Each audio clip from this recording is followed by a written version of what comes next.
Okay, so I like to start recording without like having an introduction Mhm. because I'm not good at it. I'm not a podcaster, and I like when it's more natural. So, how are you, Edward? I'm doing all right. It's crazy times, but I'm doing okay. Really? I guess it depends in what capacity you're asking. So this was like a. I haven't spoken to a artist since this whole second administration. So my first question is, how is art these days? Has the scene changed during the last year, or how is the resistance? Is there any resistance? There's a lot of political art. I think that art's under fire as it has been for a while. So it's not new that there's no money, but there's probably even, I'm sorry, I need to get this to turn off. It's okay. Sorry. Anyway, I'm gonna start again. Anyway, art in the United States is always underfunded, but it's been worse in the last bunch of years. And in the last few years since COVID, the funding has gone down. This year, the funding's down. So that's a real struggle here. And I know that worldwide, there's a lot of art funding being cut, but we started out at such a low level that it's really debilitating for a bunch of institutions. However, the artists are somewhat resilient, and there is a lot of work being done. You don't necessarily see that work on Broadway. Broadway is not the commercial venue, Mhm. but you do see that work in theaters that I work in all the time, like La Mama. You see some of it at the Public. You see um, uh, I mean, the last show I saw is called Data, and it's about AI. Uh, Mm.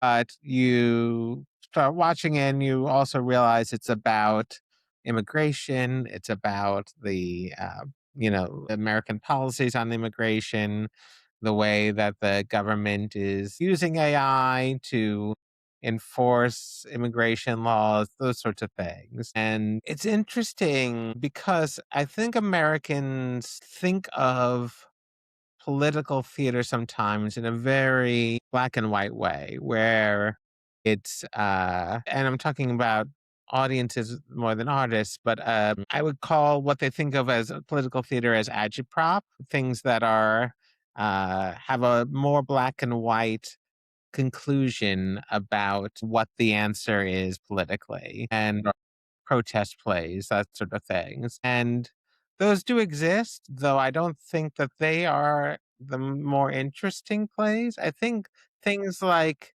Data, what is interesting about them is that they do delve into the politics, and that's very uh core to what it is. But it's also, a story that is sort of complicated and Mhm. nuanced. And so I think that is an interesting type of resistance Yeah. as well. Do you see more of comedies? Like comical or comedy resistance is really powerful in Czechoslovakia, Czech Republic. And I also see that as well in TV, American TV. Do you see it in theaters? Yes, but I think there could be more of it. I mean, that is my inclination always, to write with comedy, to respond to the times. Mhm. I mean, sometimes it's subtle comedy, sometimes it's, you know, and there are comic moments in Data as well, so it wasn't not comedy. But, then you have pieces like, say, Oh Mary on Broadway, which is out and out comic, but not necessarily that political. It's just Mhm. fun. Yeah. But interesting and sort of subversive in its own way. I think there should be more. I do think there should be more. What about people attending theaters? I mean, plays, and has that gone up, down, or It went how's the way interest? down after COVID, and I don't think we've ever recovered from that. Mhm. But I think that there is been a slow uptick since. La Mama does fairly well, Mhm. but they are a little bit of an exception. And also the costs of things have gone up, so Broadway is often struggling. But Mhm. I don't see empty theaters. I used to see them much more. So I do think audiences are returning. And how are the tickets? Are they more expensive, or how's the inflation? Yeah, the tickets are more expensive. Even the tickets Yeah. that I They already like, even for the small shows, the tickets are more expensive. Now, Broadway is insane. I mean, the ticket prices there are crazy, though. If you can still find discounts if you know where to go. You know, the written on How the much is ticket it? price. I don't even know. Like a Broadway ticket. They're like now starting at 150 and going up to like 450. Mhm, It's totally insane. But and for popular shows, sometimes you can't buy anything under 200. mhm, For shows at in these independent theaters, those can be much cheaper. mhm. But even the public is charging a lot for their tickets nowadays. The problem is that the costs have gone up so much that theaters Yeah. are also a little bit forced to do that. I mean, my shows are all more expensive, and people understand that. And compared to everything else, they're a good bargain, but they're much more expensive than they were 5 years ago. Say So, okay, I'm kinda gonna shift a bit. Do you feel safe these days? that's a complicated question. You don't have to answer if you don't want, but I No, just no, no, no, no. I think there's a lot of I think there's a lot of complicated nuances to that. So I'm going to answer it in a few different ways. Mhm, The first is if I walk out onto the street and go and get my cup of coffee or whatever I'm going to do with my day, um, it's the same. You would not know who the president was.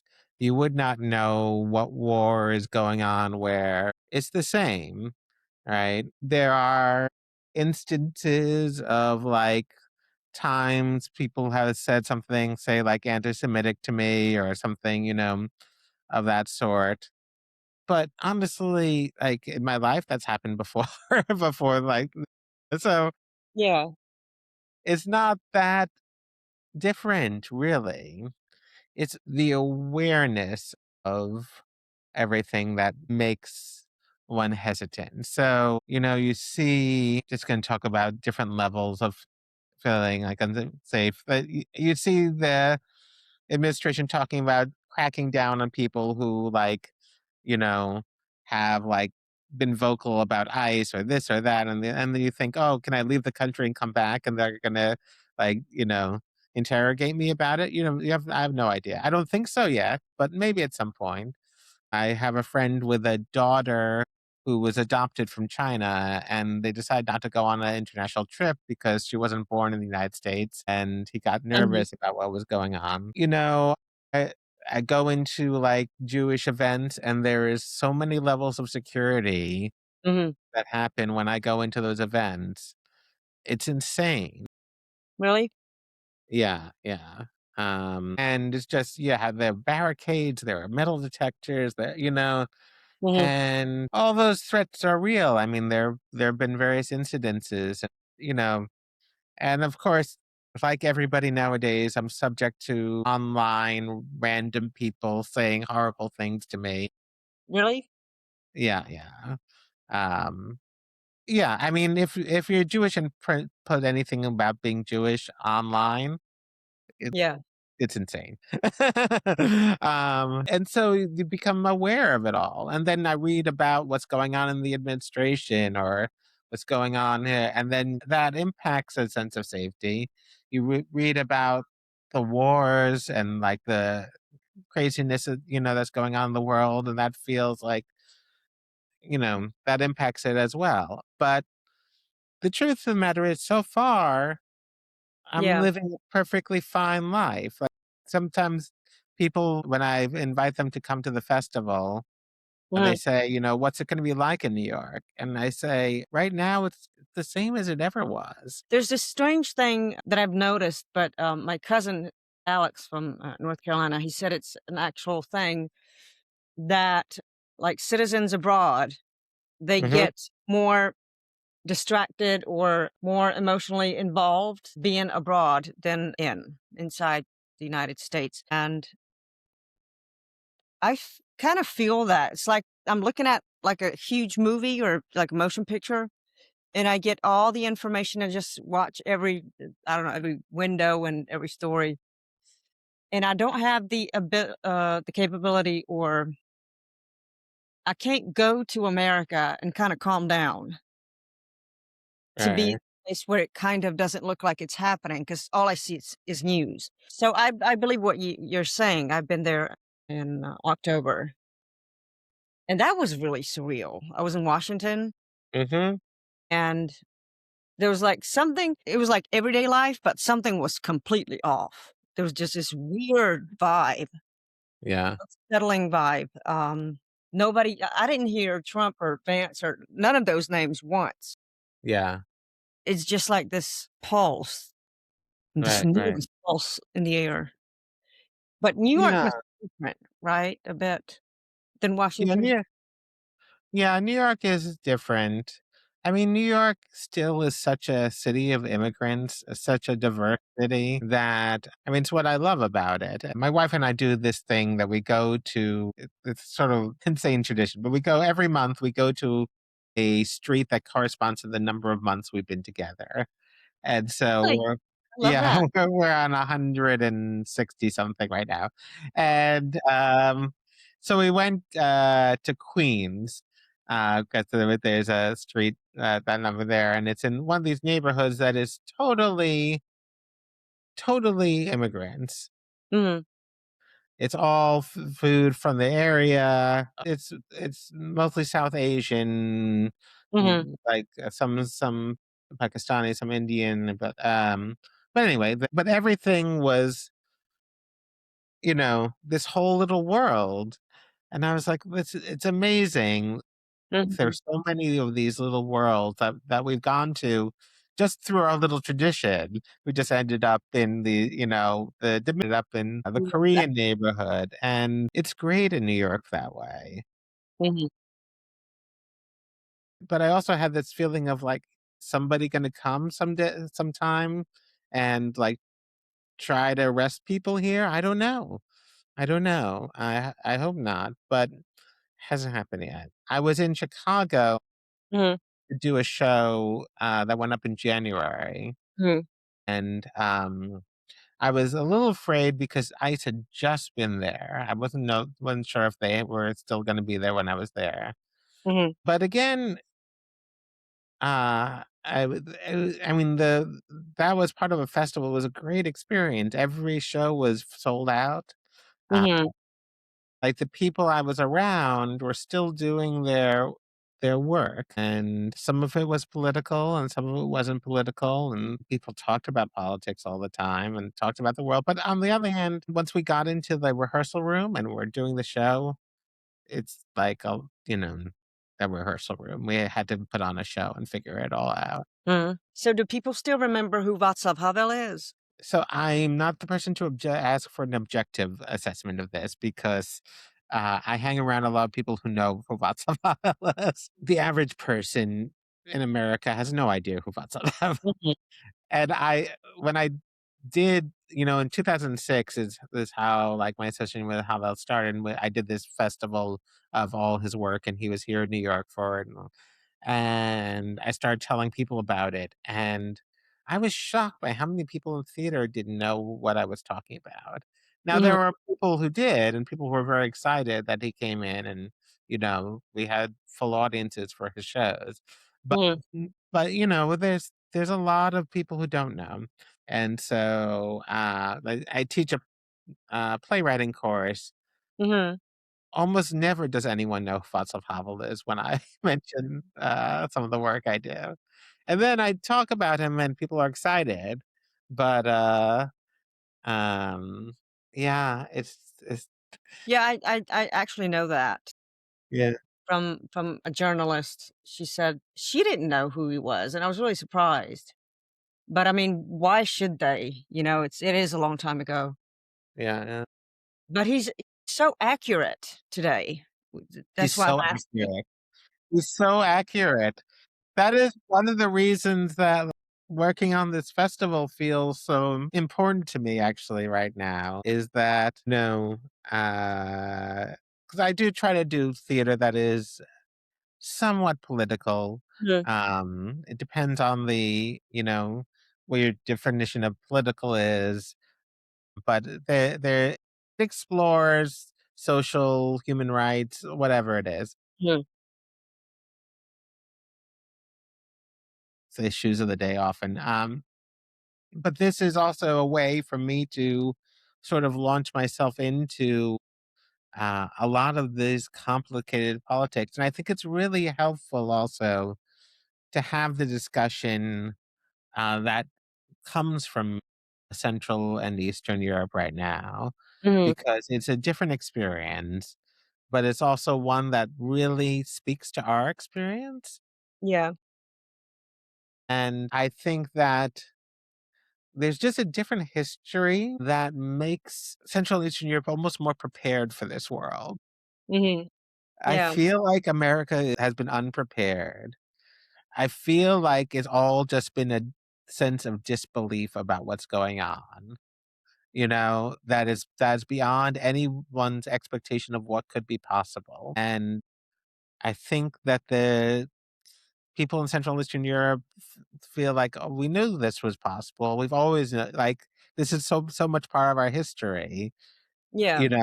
It's just the way that we know how to relate to it right now, and I think that's helpful. On the other hand, I welcome American disbelief Yep. because American disbelief indicates that we are not ready to give up this sort of idealistic, maybe whether it's a realistic idealism or not.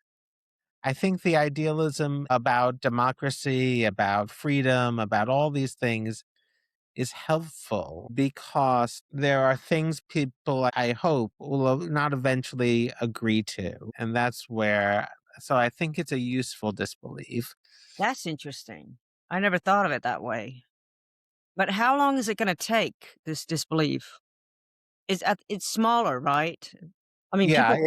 it's smaller. I mean, people realize it's a real threat. I mean, I think the problem before was the disbelief was so strong that nobody took it as a real threat.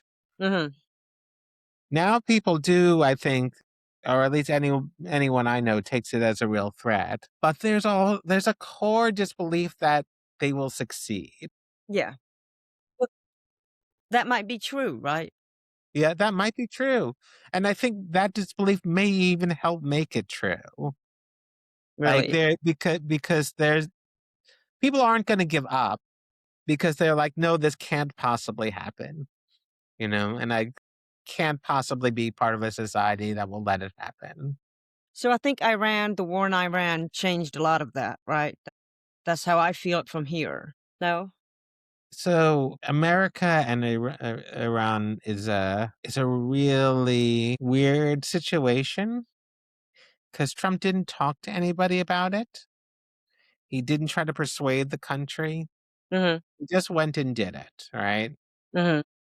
And there's an argument about it, but it doesn't impact us in the way that it would otherwise. Like I feel like the average person is waiting for it to end in a day or two. Mhm.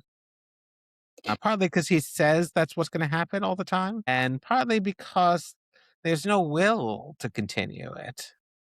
Mhm. And so one other question, how are people reading and downloading Epstein files, or is it for an everyday person? Do you talk about it or not, or We what's talk that? about it. We talk about it. Some people have read them and done them. I mean, yeah, I mean everybody talks about it. Yeah, there's an awareness of everything. Yeah. But I can't tell from here, like, I get the news and I watch it a lot and I absorb a lot of, shit, Yeah, yeah. but I can't tell from here what is the current state of the citizens due to these issues or topics. So I read the Epstein files a lot, Yeah. as much as I can handle it, and, it's so traumatizing that I understand that people don't wanna do it, purposely. But I don't know how many people, like, try to not read it or I can't tell. I don't know. I can tell you I don't really read the Epstein files directly, like the actual documents. I Mhm. read articles about the Epstein files more than the Epstein files Yeah. themselves. So you know, I'm relatively informed. It's actually been pretty strongly covered, but it depends again on where you're coming from. And also, they're so vast that what happens is that people find the part of the Epstein file that they want to focus on, and then they don't focus on something Yeah. else. So, like, somebody's gonna find like, oh, eh, Clinton stuff, right? So that's how they try to focus it in Congress or whatever it is. Um, they're gonna take that aspect and focus. Yeah. Yeah, of course. It's too much to take in. Um, well, anyway, I love the idea of writing the short piece. Yeah, it's a yeah, I'm excited about having you do it, and I'm excited about everybody who's doing it. And that's sort of my attempt, and I'm gonna do a short piece too because I feel like there's like one American perspective among these European perspectives. Though my American perspective is pretty European piece I wrote, so I don't know. Yeah, I'm really excited about using like Havel's legacy as a way to examine the like world of today. We have somebody from Belarus writing one. We have this Romanian writer Norman Mana, Mhm. who I don't know if you know him at all. He wrote The Hooligan's Return. Mhm. Mm. He is about to turn 90 himself, Mhm. and he was in a camp, and then he was a dissident against the communists, and then he came anyway. So, we have so many different perspectives. Now he Amazing. lives on like, a few blocks from me, but, we have so many different perspectives coming from different places. I really am curious to see what people will have to say, and I try to find people who could write with humor, because Mhm. I totally agree that's a very important part of it. It is. It's a powerful weapon of Yeah, yeah, resistance. yeah. Edward, thank you so much. Thank you. Great to chat It with was you. really interesting. So I'll talk to you soon. I would like to come, but I'm scared. I think this is my real feeling. I think it's probably going to be fine. First of all, well, it's not quite we won't be quite at that point, but it's close to the FIFA, the Yeah, yeah, yeah. yeah. Okay. Um which uh they want to have a good event. And so there's this whole like negotiation of like I don't think they want to scare people away Oh, coming into FIFA. But I mean, yeah, I understand anybody nervous to come to the United States. mm, You also you have dual citizenship, right? yeah, and I'm Yeah. very vocal about it, have been for over a year, so Yeah, yeah, yeah, yeah. I mean, I don't think with dual citizenship yeah. it's really something that people will be difficult about. Mhm. Nothing is guaranteed, obviously. I don't wanna tell people, that I know I end up in the a detention. future and how I react. But I do also think that we have an advantage, which is that the Czech Center and the Czech consulate is involved with all our work. Okay, okay, I love that, and I actually it's a great idea, like a writer about to write a piece about Havel. Yeah, It's yeah. getting nervous about flying over there. um, so yeah, I've been very careful this year to make sure that we have the cooperation of all the consulates and Okay, diplomat, that's great. because Yeah. I just want to make sure that everybody is in as good a place as they can be. Mhm. And uh you know, I don't know that it would make any difference, but I'll also be glad to write a letter of invitation to you, to say, we're Okay. so happy to do your work at the, I would love that. I'd love to come. yeah. Okay, so I'll see you, but Okay, I'll talk to great. you, of course, before. Yeah, yeah, yeah. Okay, I can't wait to see what you write. I'm really excited about it. Yeah, yeah. Yeah, I think it'll be something like this absurdity of these times. Yeah. How are you doing? Ah, see, nobody asked me that in an interview. It's funny. Uh, it's very difficult now. Yeah, Very, very difficult. For me personally, some really weird stuff is happening to me. I think I'm getting on somebody's nerves, yeah. so I have a lot of incidents. Okay. So I do go to the police. I've been to the police twice last month My for, goodness. yeah, 2 different occasions. Wow. And the reason I think this is happening, obviously, is because the agenda that I'm doing. I started Radio Free America. Yeah, yeah. It's like our thank you to America when, America did the same for us back then. So it's kinda connected to that, but I don't Uh-huh. know who's got the problem. I have no answer, Yeah. and I had to leave my job, and I've been, they took me off of Facebook for 2 months. I have been approached by assets Oh, wow. and all other things are, and it's kinda escalating. So I need to get through this, Yeah, yeah. and, I think it'll stop. They're kinda checking out what I'm about to do or not. Oh, and also what I think personally is that, it's all crumbling. They're not gonna succeed. Uh-huh. This ring of, elderly, war-hungry politicians, Yeah, they yeah, succeed. So, and there's this huge fight over the narrative in Europe, who yeah, wins this, if not the active phase of war. yeah, And I think it's really centralized in Prague now. yeah, yeah. Yeah, so Project 25 is behind this small group of politicians that actually have impact on the government. So Operation Heritage Foundation is fully operating here. So Uh-huh. I don't know. Yeah. They're trying to apply the same playbook, but Right. since we've been watching it for a year and we're commenting on it and people know about it, so they're ready. But not just Yeah, because of yeah, us, but yeah, yeah.